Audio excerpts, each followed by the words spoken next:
are these people? It leads us to our next story, which is definitely in line with that.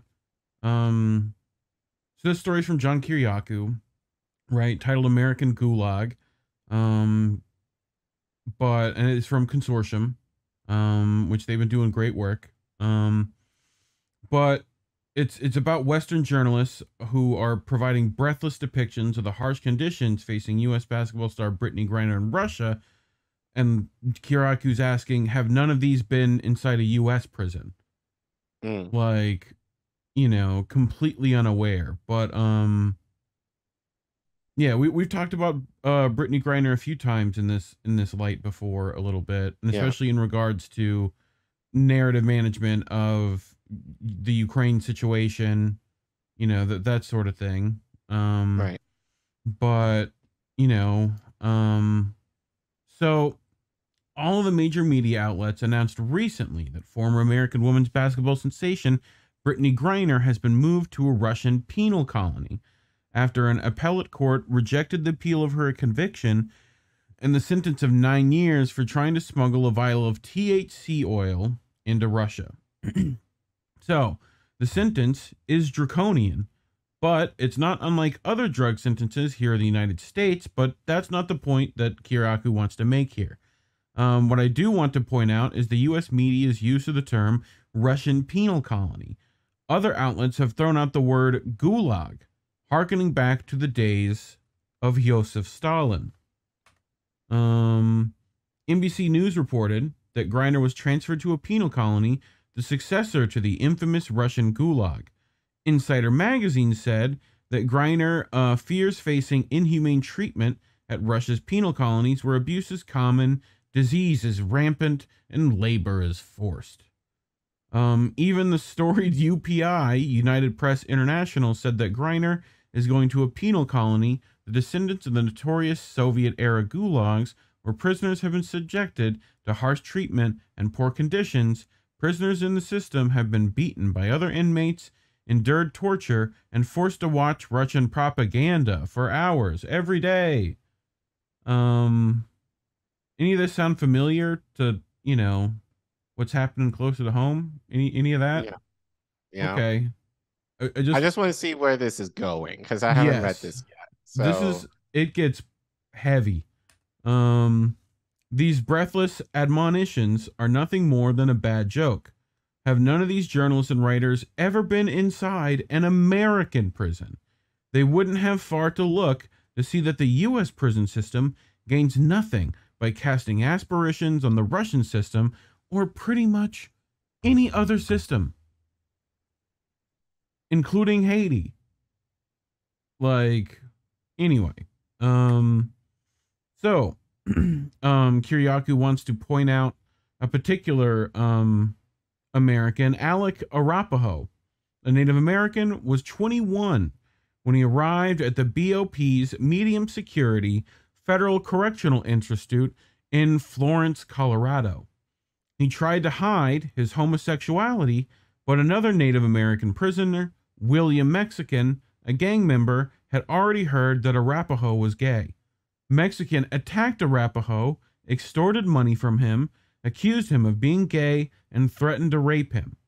Eventually, the Native Americans at the prison met on the recreation yard and, after a disagreement that neared violence, a faction led by Mexican voted Arapaho off the yard due to his sexual orientation. That meant Arapaho had to leave the prison immediately or be beaten.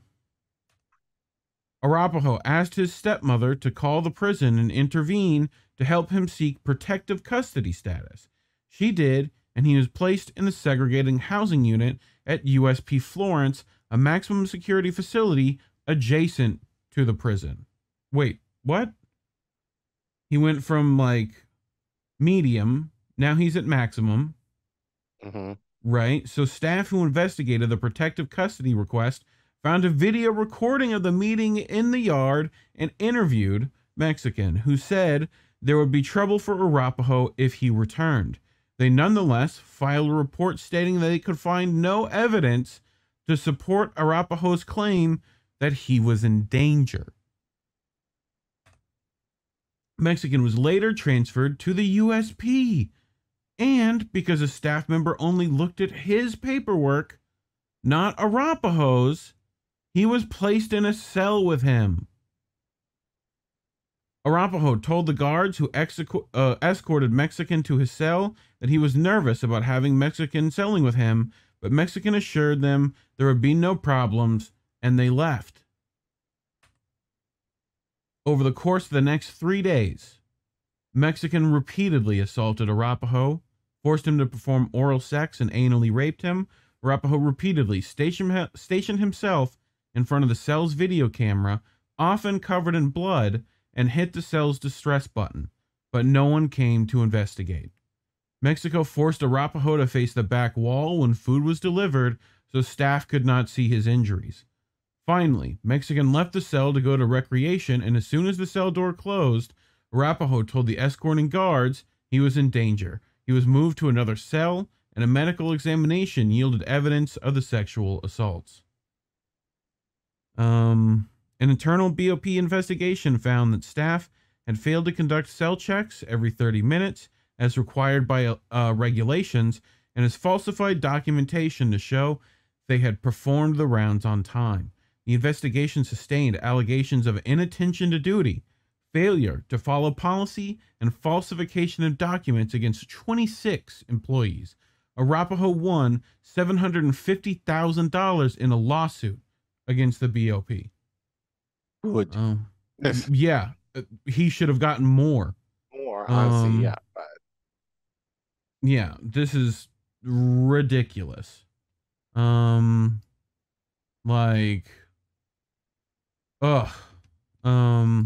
more. So earlier this year, a federal judge in New York awarded $273,246.88 to a prisoner who alleged that a guard beat him brutally and lied about the incident. Morgan Greenberger, a mentally ill prisoner, told a guard that he had eaten a toothbrush, and he asked to be taken to the medical unit. He was placed on special watch, where he was supposed to be under constant supervision so as to not hurt himself again. Greenberger asked guard Philip Roundtree for a bottle so that he could urinate. Roundtree told him to wait 15 minutes. Greenberger asked again 15 minutes later, and Roundtree responded, "You sure you want it?" He then placed the bottle just inside Greenberger's cell. When Greenberger reached down to pick it up, Roundtree began pummeling him with a baton on the back, arms, head, and shoulders so hard that the baton splintered into pieces. 2 hours later, other guards took Greenberger to a hospital where he received 5 staples to close the wound on his head. Greenberger was also charged with initiating an assault and refusing a direct order. He was given 50 days in solitary confinement. Nearly a year later, after Greenberger was released from solitary, the verdict was reversed, and he filed his federal action. As if this wasn't bad enough, we're supposed to believe that medical care in American prisons is so much better than it is in Russian prisons? KIRIAKOU asks. Thoughts so far on any of those two stories, Collin? This reminds me, what's that HBO prison show called? Shoot. Someone in the chat, I know. Someone in the chat, I know some of you know, but this is kind of what it reminds me of. But I think in terms of like Oz, there we go. Thank you. I should not to be confused with our Oz. Yeah, different Oz. I should remember that. Thanks, Warren. But yeah, we've talked about this before, but I think and I shout out to Sabby for making this point, I think weeks ago in her stream. But I think we've been indoctrinated to hate Russia from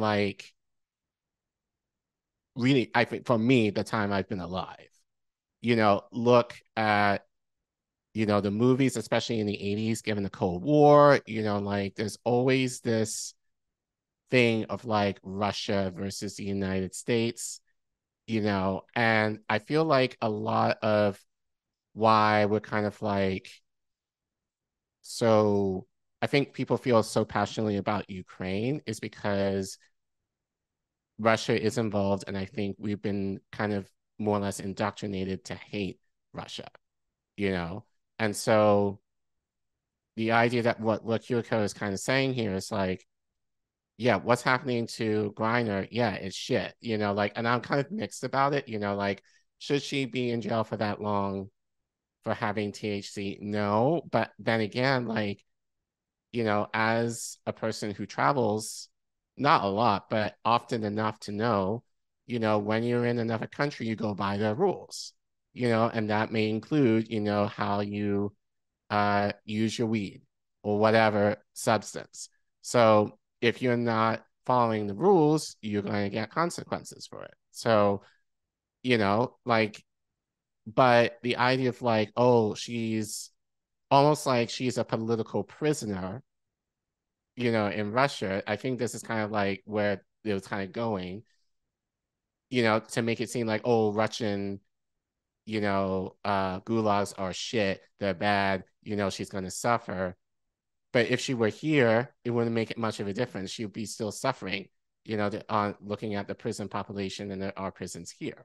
So I think it's kind of like the propaganda in terms of like us immediately being like Russia's shit and not looking at us and being like, we're shit, I would argue that in a lot of ways we're shittier because at least in Russia, they have universal healthcare, So there's certain things that they're doing a lot better in Russia. And look, I'm saying this because, I'm not a fan of Putin.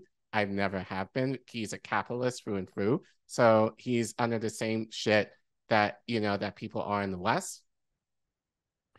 But at least for him, there are certain things that are pretty standard that he has provided for his people. Like Nick reported on this. No, was it Nick? I think it was either Nick or Savvy. I think this week reported that Putin has a 75 to 80% approval rating in Russia right now. Yeah. Compared to like Biden, who's like in the 40s. Like what? No president in my lifetime has ever hit maybe 60. Maybe Obama at his best was maybe at 60. I don't remember any president in my lifetime that hit like 70% or more. So well, hate Putin all you want, but he's at least doing something to kind of help the Russian people that people are recognizing, and that they're rewarding him with their loyalty. Me and Indy have been having this talk about Putin, and this will take us off on a tangent, but I'd love if people would, hash that out among themselves on the Twitters and all the spaces they're in. Do you think Putin is socialist? Like, would you consider him even a democratic socialist? No. Well, I mean, if you think about what his country has and what he's like, how much policy do you think he's, Again, I would give him the marker of, yeah, it's funny. Like, I feel like I think that's actually a good question. We don't think about that. No. I'm not saying he's communist. Like, no, I'm not saying. But it'd be curious, like, put that on Twitter, people, like, and see. But even in the chat, like, where do you think Putin falls on the Overton window? Like, for me, I mean, ex-KGB I would almost agent, argue, like probably if to our equivalent of a social debt. Yeah. In a lot of ways. Maybe more to center. But to some degree. But to some degree. But I think then again, less than being here, center in Europe means a different thing here. Because so I think kind of removing it from that context, like I think for us, he will definitely be classified probably as a, dem soch. Yeah. But I think like in Europe, he would consider more centrist, Sure. But the idea of like you're centrist, like there are a lot of social policies that even if you're to the right, you're for. Like that he's not gotten rid of, or that he's not right. Like, so I mean, maybe again, in terms, So Like maybe the in terms of like the world, he's probably like a true center versus like our center here, yeah. which is more shifted to the right, I mean, just as a if anything leader, else. you know, Right. like as a leader of a country, like let alone what he's done in his personal life and like how much he has kept control of Russia, that kind of stuff. Like, Right. you know, but what Like his Warren is policy, saying, yeah, yeah, I mean, Warren's saying he's pretty conservative. Yeah, I could see that. But again, different compared to here, contexts compared to here, sure. But I think Europe, sure. But again, even as a conservative, there's certain issues you don't touch, like I'd love you to look know? at like what policies he's actually supported over the entire like, you know, span he's Right. been a leader, but you know, I mean, if That we're could be just gonna worth go us. point for point, you know, That could be, that actually sounds like a segment that we should do. yeah, Look into this a little bit more. I feel like it's a lot of work though too, you know. True, but I feel like I don't think it would be that hard to kind of look at what is his ideology like. Yeah, I'm I sure that's not agree. going to be that hard, No, and then from there, kind of determine like where does he fall politically. But yeah, again, at bare minimum, he is providing for Russia right now. yeah, So infrastructure and healthcare infrastructure, and care, and yeah, all of that. So it's like you do socialist things, right, people are going to reward you with, as I said, their loyalty.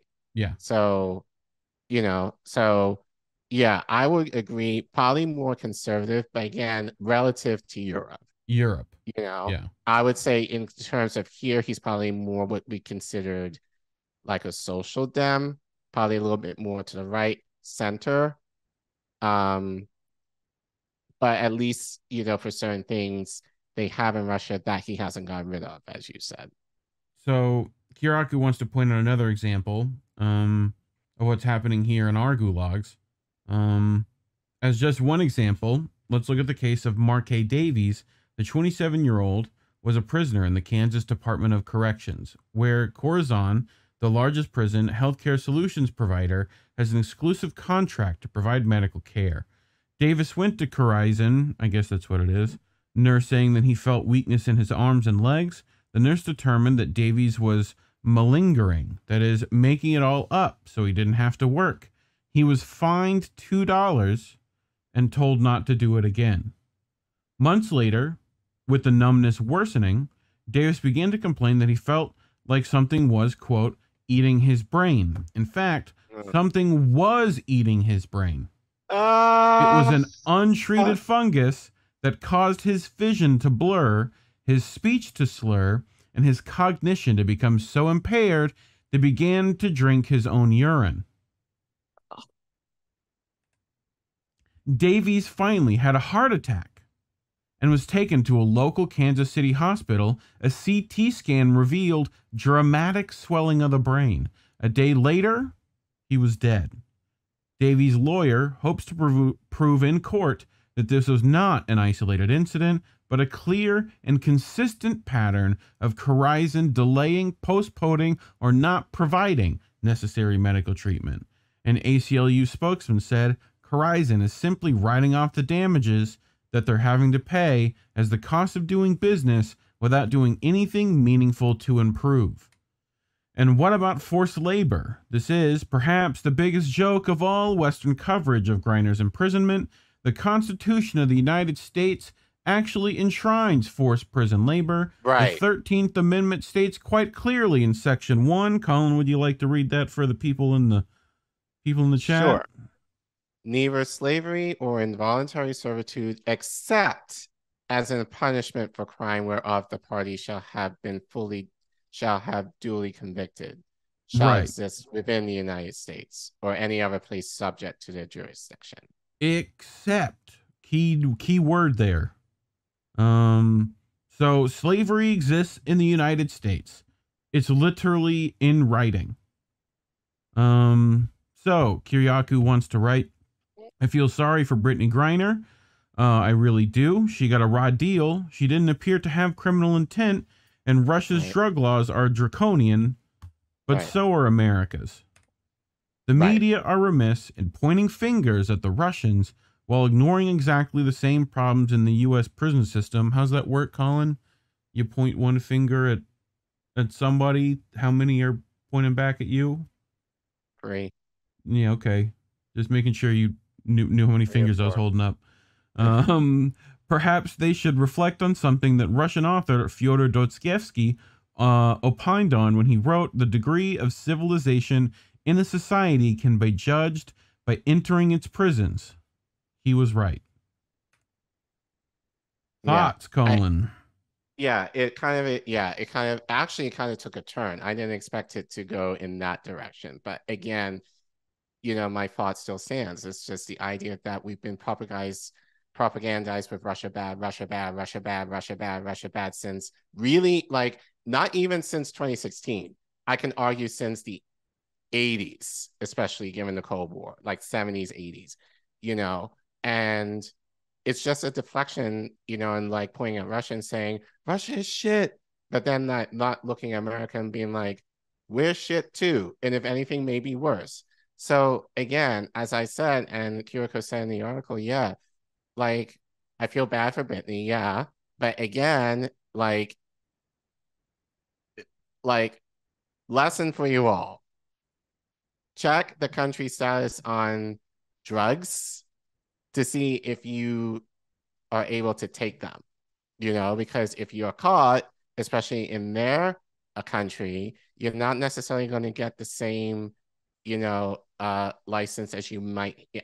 But then again, I would almost argue if she was here on weed, the same shit will probably happen here for her. Honestly, I Yeah. mean, like as a normal citizen, like, since she's, an athlete, I'm sure it wouldn't be as bad for her if she got caught here. But again, for regular people like Black people, we're getting arrested all the time for weed possession here. So what the fuck is the difference? She got caught in Russia for THC. Black people are getting locked up here for barely having any weed, and they're probably in worse prisons than they probably are in Russia. Yeah. So, yeah, I think, it's just the hypocrisy is just astounding. And I think it's just kind of amazing that people who don't think critically enough are not able to kind of look at it.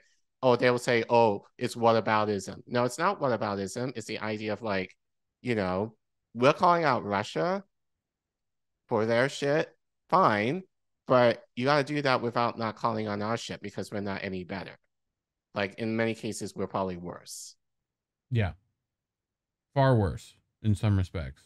Right. And given, like as I said, this reminds me of an Oz episode. Yes. Yeah, Orange is the New Black for those kids at right. home. That's their Right. version. Right. So the one that always got me, there was a scene in that where he put like, might have been The Longest Yard, where he put like some explosive in a light bulb. That one was always crazy. And you turn on the light bulb and it blows up. Like that's fucked up. But yeah, no, it fucking great article from KIRIAKOU there. Yeah, that was good. So thank you for that. Yeah. Showcase some terrible stories, but yeah. Right. Well, and it leads us to what else America is doing. Meanwhile, what else is America doing that, like speaking of Oz, Oz King of Kings in the chat. Right. Hi, Oz. Not that Oz. He's Ozymandias. If no one's read that poem, they should. It's not the prison show. That's not what he's named after. But anyway.